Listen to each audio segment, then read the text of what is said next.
In today's video, I'll show you how to quote a reply in Slack so you can keep conversations clear and easy to follow.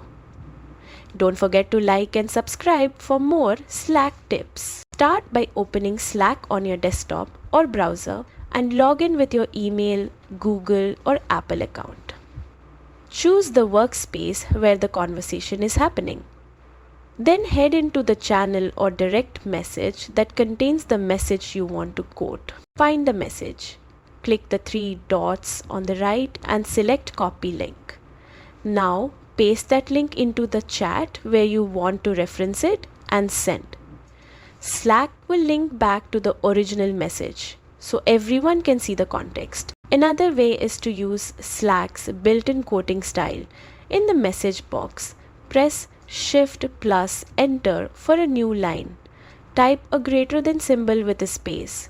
Then paste or type the text you want to quote. When you send it, Slack automatically formats it as a neat quote. And that's it.